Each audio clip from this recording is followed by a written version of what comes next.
여러분, 걱정, 근심이 많은 세상입니다.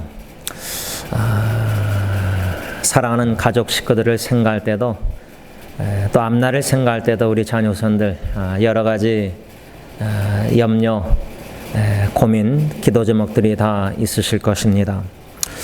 어쩔 때는 이런 염려, 걱정이 더 확대돼서 더 커져서 마음에 무거운 짐으로 다가올 때 그것이 한순간이든 하루 이틀이 아니라 지속적으로 마음의 무거움이 근심이 오래 갈 때는 참 견디기가 쉽지 않을 수도 있습니다. 오늘 시편 기자처럼 나의 발이 미끄러진다. 지속되는 근심, 걱정, 염려, 우리가 견딜 수 없을 때 마음의 무거움 속에서 평안을 잃고 우리의 신앙의 퇴보를 충분히 가지고 올 수도 있습니다. 잠언 12장 25절에 보면 이러한 우리 마음의 근심, 이것이 우리로 하여금 번뇌케 만든다. 번뇌케 만들고 있다. 이러한 번뇌와 이러한 마음의 무거움과 근심 가운데 우리가 귀한 교훈을 받아야 되는데 우리의 능력 밖의 일이다. 우리의 연약함을, 나약함을 깨닫고 이러한 무거운 짐, 이러한 어려운 문제들, 참 근심과 걱정되는 일들이 내 능력 밖이라는 일이라는 사실을 좀 더 뼈저리게 느끼게 될 때 그 동시에 우리가 깨달아야 될 것은 교훈은 하나님께 부르짖어야 된다. 너는 내게 부르짖으라. 하나님께 간구해야 된다. 그 말입니다. 특별히 베드로전서 5장 7절 우리를 돌보신 하나님, 그 하나님께 우리의 염려를 다 맡겨라. 우리의 염려를 하나님께 다 맡겨라. 우리를 돌보신 하나님이시니까 우리 자녀도 하나님이 돌보시고 우리 가정, 부모, 모든 식구들, 우리 사랑하는 형제자매들, 이웃들, 우리 마음이 많이 가는 그 사람들 있잖아요. 매일 기도하고 사랑하는 사람들, 하나님이 그들을 더 사랑하시고 우리가 돌보는 것보다 하나님이 더 잘 돌보시고 우리가 염려하는 거 하나님이 다 아시고 하나님은 나에게 부르짖으라. 염려를 다 나에게 맡기라. 이 말씀을 우리가 붙잡고 하나님께 간구해야 된다. 그 말입니다. 특별히 요한복음 14장 1절 보면은 너희는 마음에 근심하지 말라. 오늘 이 밤에 우리가 말씀을 받고 함께 기도할 텐데요. 이 요한복음 14장 1절에 예수님의 말씀, 너희는 마음에 근심하지 말라. 하나님을 믿으니 또 나를 믿으라. 하나님, 주님께서 우리에게 아무개야 오늘 이 밤에 그 음성을 들었으면 좋겠어요. 근심하지 말라. 나를 믿으라. 믿음으로 하나님께 우리 마음에 근심, 걱정, 염려하는 모든 일들 다 기도로 하나님께 신보다리를 믿음으로 다 맡기고 집으로 돌아가실 수 있는, 맡기지 못하고 조금 맡기고 좀 남기고 남긴 거 가져가면은 마음이 진정한 그 평안을 누리지 못하고 이 기도회를 마치고 떠날 수 있는데, 하나님 은혜 주셔서 주의 인도하심 따라 겟세마네 동산까지 나아가서 하나님의 원대로, 나의 원이 아니라 믿음으로 간구할 때 성령님이 진짜 은혜 보좌 앞에 나서 예수님을 믿고 말씀을 붙잡고 믿음으로 모든 염려, 근심 하나님께 다 맡길 때 세상이 줄 수 없는 평안, 그 평안은 상황에 이끌리는 평안이 절대 아닙니다. 상황에는 근심, 걱정, 염려밖에 안 되는데 그 와중에 하나님을 바라보고 하나님을 믿고 의지하고 다 맡기고 기도할 때 하나님이 주시는 평강, 샬롬, 피스가 있다는 겁니다. 이게 참 놀라운 기적입니다. 이것을 우리가 오늘 그 은혜를 사모하고 맛보고 집으로 돌아가기를 간절히 원합니다. 오늘 본문 시편 94편 특별히 19절 보면은 시편 기자도 근심이 많았다. 내 속에 근심이 많을 때, 오늘 본문의 시편 기자도 근심이 많았다고 합니다. 그 이유가 뭘까? 왜 시편 기자는 그렇게 근심이 많았을까? 2절에서 5절까지 시편 94편을 보면은 교만하고 오만하고 자만한 악인들이 주님의 백성을 짓밟으며 주님께서 사랑하시는 하나님의 백성들을 괴롭히고 있었기 때문입니다. 저는 오늘 이 시편 말씀을 물론 개인적으로 여러분들이 들을 수 있겠지만 좀 더 넓게 앞으로 미국이라는 나라의 관점으로 내가 시편 기자처럼 이 미국이라는 나라 안에서 이제 악인들이 예수님을 믿는 자들을 어떻게 괴롭히고 핍박할 건지, 그런 관점에서 오늘 시편 94편 말씀을 들으면요, 참 유사한 점을 많이 발견할 수가 있다고 생각합니다. 그래서 오늘 이 시편 94편 말씀, 시편 기자가 참 근심이 많았다. 내 속에 참 근심이 많았다. 왜 많았는가? 악인들이 하나님의 백성들을 핍박하고 괴롭히고 오만하고 교만하고 참 자만한 악인들이 얼마나 많습니까? 그러므로 시편 기자는 근심이 많았는데, 좀 더 구체적으로 어떠한 교만하고 오만하고 자만한 자들이, 악인들이 어떻게 하나님이 사랑하시는 백성들을 괴롭히고 핍박했는가? 20절과 21절을 현대인의 성경으로 볼 때에 그 교만하고 오만하고 자만한 악인들 중에 악한 재판장들도 있었습니다. 재판장. 악한 재판장들도 있었는데 그들은 법을 구실로 하나님의 백성을 괴롭혔다. 저는 이 말씀을 생각할 때 이미 시작됐지만 이 미국이요, 앞으로 예를 들자면 동성연애 스프링 코트에서 합법화된 이후에 화장실 문제나 여러 가지 일들이 지금 일어나고 있는데, 이제는 나라적으로 법을 제도화해서 기독교 성경 진리 신앙과 어긋나고 삐뚤어진 이런 것을 이제 법으로 자꾸만 제도화시킬 겁니다. 이제 법이 될 겁니다. 나라법. 그러면 우리는 이제 성경 말씀의 법과 세상의 법과 충돌을 이제 접할 겁니다. 이걸 세상 법을 따라야 되나 하나님의 법을 따라야 되나? 당연히 하나님의 법을 따라야 되는데 믿음이 연약하면 세상 법을 따라갑니다. 왜? 핍박을 받지 않기 위해서.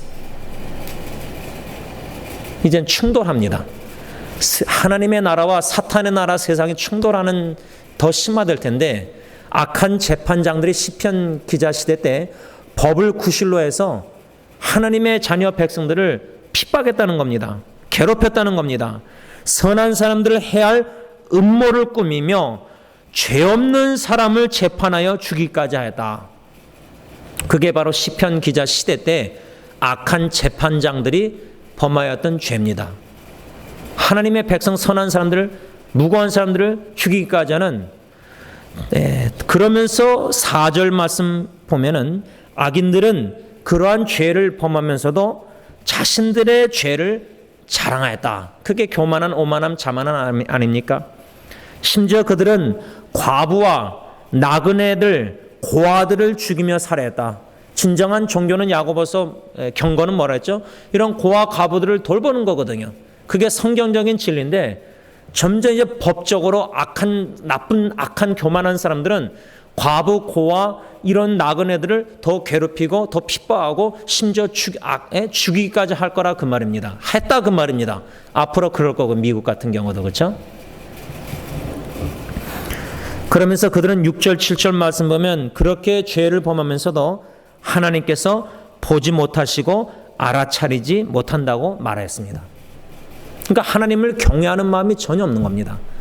하나님이 지금 우리가 악한 재판장들이나 악인들, 교만한 오만한 자들이 범하는 모든 죄들, 하나님의 백성들을, 사랑하는 백성들을 괴롭히고 핍박하고 죽이는 고아 가부 이런 모든 일들 그것을 자랑하면서도 하나님이 알아차리지 못하시고 우리를 보지 못하신다. 하나님을 의식하고 인식하는 게 전혀 없는 겁니다. 이렇게 어리석고 무지한 자들이라 8절 말씀 보면 그 악인들 어리석고 무지한 자들, 어리석은 자는 뭐랬죠? 하나님이 없다고 말하지 않습니까? 하나님이 없다고 믿고 생각하기 때문에 하나님이 우리를 보지도 않고 알아차리도 못하니까 마음껏 죄를 담대하게 범하는 겁니다. 또 하나님의 징벌이 오래 참고 회개하길 돌아오길 기다리실 때 또 하나님의 징벌이 더디다고 생각하니까 담대하게 죄를 범하는 겁니다. 심지어 우리 기독교인들조차도. 이러한 상황에서 오늘 본문 19절 시편 기자는 근심이 많았다. 그러면서 그가 했던 것은 94편 오늘 본문 1절 2절 보면 주여 일어나사 교만한 자들을 마땅히 벌을 주소서. 그는 복수하시는 하나님, 세상의 재판장이신 하나님께 주여 일어나사 교만한 자들을 마땅한 벌을 주소서라고 간구했습니다. 여러분, 제가 시편 말씀을 묵상 전에 하면서 어떤 기도를 가끔 드리게 됐냐면 로마서도 말씀하지만 복수는 하나님이 하십니다. 우리가 복수하는 게 아니라 악인들 복수를 하나님께 맡기는 겁니다. 이게 진정한 신앙 믿음인데, 그래서 시편 기자처럼 기도하기를 시작했습니다. 시편 말씀 그때 4년 반 동안 묵상하면서 여러 번 시편 기자가 하나님께서 복수해 주시기를 기도합니다. 이 94편도 보면은 오만하고 교만하고 자만한 악인들, 악한 재판장들, 핍박과 하나님의 백성들을, 선한 사람들을 음모해하고 꾸미고 죽이고 살해하고 고아가부들, 이 연약한 사람들을 돌보지 않고 다 이렇게 죄를 범하면서 자랑하면서 하나님이 보지 않는다. 그래서 근심 속에서 누구를 찾냐? 그 악한 재판장들이 많은 그 당시에 참 재판장이신 하나님께, 복수하시는 하나님께 저들을 벌해야 달라고, 마땅히 받아야 될 벌을 내려달라고 간구했습니다. 복수하신 하나님께. 그가 그리 기도한 이유는 9절 보면 귀를 만드신 하나님, 그 하나님이 우리의 간절한 기도도 들으시지만 악인들이 짓거리는 거만한 말, 죄를 자랑하는 말도 다 듣고 계시다는 겁니다. 그러니까 우리의 기도만 듣고 계시는 게 아니라 하나님의 백성들 핍박받는, 괴로움을 당하는 근심 속에서 악인들이 하나님이 없다는 어리석고 무지함 속에서 내뱉는 자랑 짓거리는 거만한 말까지 다 듣고 계신다는 말이에요. 그것을 시편 기자는 알고 있었어요. 또한 4절에 그런 모든 것을 듣고 계셨을 뿐만 아니라 9절 보면 눈을 만드신 하나님, 귀를 만드신 하나님, 눈을 만드신 하나님께서 5절 보면 하나님의 백성을 짓밟으며 곤곡해 하는 것, 9절 다 보고 계시사, 10절 반드시 징벌하실 줄 믿었다. 그러니까 시편 기자가 지금 그 이스라엘 백성들 가운데서 일어나는 모든 일들, 교만, 오만한, 자만한 자들, 악한 재판자들, 그 악인들이 하나님의 백성들을 괴롭히고 핍박하고 죽이고 이런 모든 상황 속에서 하나님이 그들의 짓거리는 교만한 자랑 다 들으시고 그들이 핍박하고 괴롭히고 죽이고 모든 그런 것들, 악한 행동들을 다 보고 계셨다. 그러므로 그 하나님께 의로운 재판장, 세상의 재판장, 복수하신 하나님께 징벌하여 주시기를, 복수해 주시기를 간구했다, 그 말입니다. 근데 중요한 거는 우리가 이렇게 하나님 앞에 뭔가 간구할 때에, 이런 간구를 기도할 때에, 또 근심 가운데서 하나님께 다 쏟아내고 간구할 때 참 하나님의 시험이라 할까, 중요한 거는 그 기다리는 시간입니다. 기도 응답해 주실 때까지, 하나님의 때에 하나님께서 기도 응답하실 때까지 뜻대로 그 기다리는 duration, 시간이 있습니다. 그게 우리의 신앙의 믿음 테스트입니다. 예를 들자면 우리가 자녀들을 위해서 간구하는 기도나 또 태신자, 전도대성자나 여러 가지 기도 제목들 1년, 5년, 10년 기도한 제목들 있지 않습니까? 우리가 볼 땐 그 기간이 얼마나 지금 왜 빨리 응답 안 하시는가? How long? 시편 기자도 어느 때까지일까라는 기도를 드립니다. 기도 응답이 더디다고 생각이 듭니다. 그 하나님의 기도 응답하는 그 때까지의 믿음으로 인내하고 견디고 기다리는 그 시간, 그 기다림, 하나님께 시편 기자는 악인들을 징벌해달라, 복수해달라 기도하고 그 징벌을 내리시기까지 기도하면서 기대하면서 기다렸습니다. waiting. 그 기다림 속에서 오늘 18절 뭐라 했죠? 여호와여 나의 발이 미끄러진다고 말할 때 기다림 속에서 미끄러질 뻔했다 그 말입니다. 이게 우리의 도전입니다.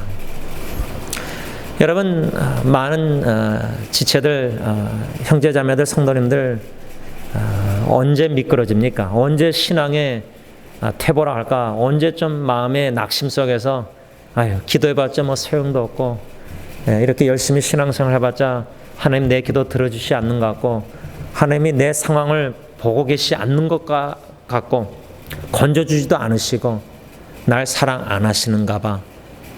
심지어 출애굽 당시 이스라엘 백성들 하나님이 우리를 미워하신다고 생각했지 않습니까?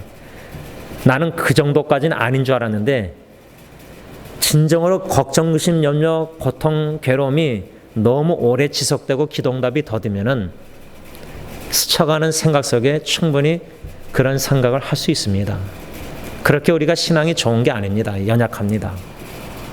출애굽 당시 이스라엘 백성들은 모든 기적을 다 봤는데요. 뭐 그런데도 아무리 족속에 우리를 붙여서 하나님이 죽일까 봐 약속의 땅 가나안 땅까지 인도하신다 그랬는데 그래서 하나님이 우리를 미워하신다고 생각했습니다. 시편 기자도 그 기다림, 징벌, 기도응답할 때까지 그 기다림 속에서 거의 미끄러질 뻔했다고 써 있습니다. 저는 이 말씀을 묵상할 때 시편 73편 아삽 악인의 형통함을 볼 때에 질투, 질시, 시기해가지고 미끄러질 뻔했다고 했습니다. 우리 기독교인들이 고통당할 때 신앙생활 바르게 하면 할수록 고통당할 때 괴로움을 당할 때 이젠 앞으로 미국에서도 신앙생활 말씀대로 말씀의 법대로 바르게 하려고 하면은 세상의 법과 충돌돼가지고 핍박과 어려움과 손해 여러 가지 어려움을 당할 겁니다. 많이 힘들어질 겁니다. 신앙을 지키기가 더 힘들어질 겁니다. 악한 재판장들이 법을 구실로 해서 우리를 핍박할 겁니다. 그럴 때 우리가 말씀의 법대로 진리의 말씀대로 순종하며 살아가기로 일사각오 순교자의 정신을 가지고 신앙생활한다. 이게 보통 하나님의 은혜가 없이는 불가능합니다. 그러나 웬만한 미지근한 믿음으로는 이제 못 견딥니다. 핍박을 나라적으로 법적으로. 그때 시편 기자 아삽처럼 우리가 던지는 질문은 왜 의인은 예수 믿는 사람들은 하나님의 말씀대로 정직하게 바르게 살려고 하는데 왜 고통을 당하고 왜 저 악인들은 잘 먹고 잘 사고 건강하고 더 돈을 더 잘 벌고 이 시편 73편 악인의 형통과 의인의 고통이라는 질문을 던지게 됩니다. 그래서 악인들의 형통을 보고 질시하고 시기하고 미끄러질 뻔했다 아삽이 그랬습니다. 우리도 충분히 그렇게 미끄러질 수가 있다는 말입니다. 여러분, 그러나 여기서 우리가 오늘 결론적으로 한 가지 명심할 것은 오늘 본문 18절에 여호와여 나의 발이 미끄러진다고 말할 때에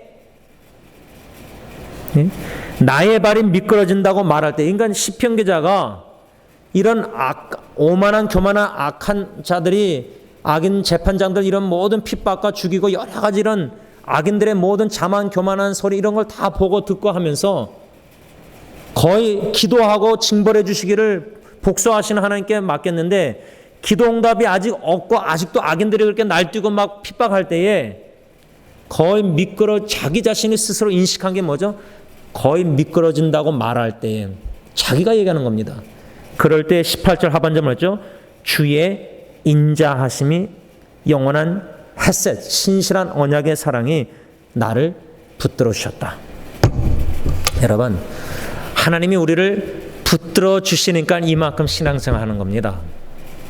여러분 로마서 1장에 무서운 하나님의 심판이 있는데 제 생각에는 그 무서운 심판이 뭐냐면 하나님이 우리의 본능, 죄악된 옛 본능 습관대로 내버려 두시는 겁니다. 붙들어 주지 않고 내버려 두시면 우리는 옛 습관 본능대로 그렇게 나 행하는 것 죄밖에 그렇게 행할 수밖에 없습니다. 하나님이 이렇게 붙들어 주시니까 그나마 죄를 억제하게 해주시는 거예요. 성령님이 절제 열매로. 그러니까 하나님이 내버려 두시면요, 붙들어 주지 않고 내버려 두시면 참 그 무서운 징벌입니다. 부모가 자식을 어느 정도 기도하면서 막 몸부림치고 어느 정도 테두리 안에서 막 붙들어 주려고 이렇게 하니까 그 정도 자식들이 하지. 너 내 자식 아니야? 너 집 나간 그냥 내팽개치면 어떡하죠? 자기 마음대로 세상에 나가서 하고 싶은 거 다 할 거 아니에요. 죄악을. 그런 쪽으로 한번 생각할 때, 야, 내가 거의 미끄러질 뻔하고 미끄러질 수밖에 없는 연약한 자인데 하나님의 사랑이, 신실한 언약의 사랑이, 헤세드가 나를 붙들어 주셔서 미끄러지지 않았구나. 아삽이 그랬지 않습니까? 이 시편 기자도 그런 거예요. 그러니까 앞으로 우리 이 나라에서 이제 신앙생활 하면서 이제 여러 가지 핍박과 역경과 어려움 속에서 우리의 신앙이 태번 미끄러질 뻔할 때가 분명히 올 텐데 그것이 우리에게는 기회라. 어떤 게?